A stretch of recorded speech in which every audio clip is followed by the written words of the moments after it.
Humility Part 2.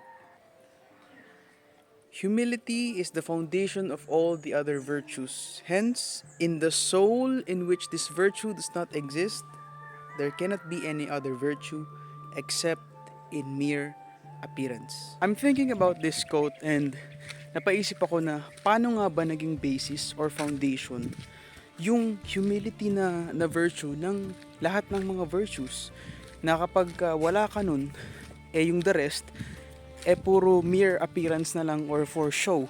And then it hit me, ano nga bang kabaliktaran ng humility? And that's pride. Kapag ka may pride ka, kaya mo lahat, kaya mo sarili mo, hindi mo kailangan ng tulong. Therefore, you will be locked out doon sa open community, may it be sa heaven or may it be sa community lang, may it be sa workplace. Kasi kaya mo kaya mo lahat, hindi mo kailangan ng tulong ng magulang mo, hindi mo kailangan ng tulong ng kahit kanino man. You are independent, you are secured sa sarili mo. Therefore, hindi rin nakakagulat kung hindi mo kailangan si Lord. And paano ka magkakaroon ng virtue na patience, generosity, and yung love if nilalock out mo yung sarili mo doon sa community because of pride? Ang hirap matest talaga ng patience natin at ng iba't ibang virtues kung ganun nga ba talaga tayo and not just for mere show or appearance kapag malayo tayo sa tao. Kasi it's in being humble that we realize that we need people to grow. We need people, hindi lang to grow, pero sa araw-araw na buhay natin, we need people. So imagine us knowing our limitations, us confronting our weaknesses, and also confronting our strength and also relying on other people. Us being humble na hindi ko kaya yung ganito, hindi ko kaya mag-isa, ito yung kahinaan ko. People and the Lord will be there to be your rescue, to help you. And the more that you get along with people, doon natetest yung talagang yung patience mo, kung talagang generous ka nga ba talaga or just for a show. Kasi yung iba, kadalasan, maraming tao, mahilig sila magbigay ng kung ano-ano. Kunwari, natutuwa sila. But deep within, they just wanna preserve kung ano man yung image na meron sila. So, very selfish pala ng motive. And we can see this in politics and also in other people.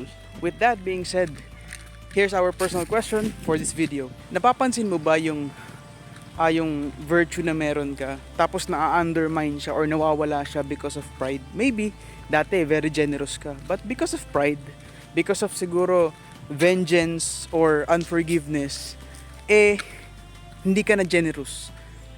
Hinayaan mo na yon, tapos hanggang ngayon ganun ka na lang. Tapos hindi lang yun yung sa relationships pa, ano yung mga relationships or yung mga goals na parang because of pride din, hindi rin siya nag-flourish or nawala din. Kasi I think we as humans, we are attracted by authenticity and genuineness. Yung genuine people, yung may mga totoong character talaga. Hindi lang yung sinasabi na nag-character development na sila. Pero wala pa rin yung humility. Kasi nga, again, humility is siya yung pinaka-basis, siya yung foundation dapat. In which kung saan naguugat yung mga virtues natin. Nakaka-attract yung tao na kahit na madami na siyang nagawa sa buhay, kahit ang dami niya ng experiences, but these people, they still know how to acknowledge kung ano man yung pinagdadaanan mo or kung ano man yung mga achievements mo. Kaya ka pa rin nilang i-uplift, kaya ka pa rin nilang pakinggan at makita na kahit na meron na silang status or estado sa life, they remain humble. Pero hindi nila sinasabi yun. And when you are drawn to these kinds of people, yung mga maliliit na actions nila, yung consistency nila, nakikita mo na talagang, ito patient talaga tong tao na to. Hindi peke kung sumabog man sila, alam mong tao sila, and they're still undergoing some developments in their life. Pero alam mo na never silang na-off track doon sa humility. Of course, that's only based sa mga nakasama ko, sa mga mentors ko. And ako honestly, kami ng wife ko, even kasama si Der, I aspire. Gusto ko na ma-meet din nila yon or mga ganong klase ng tao. And I want us as a family to aspire to be like that.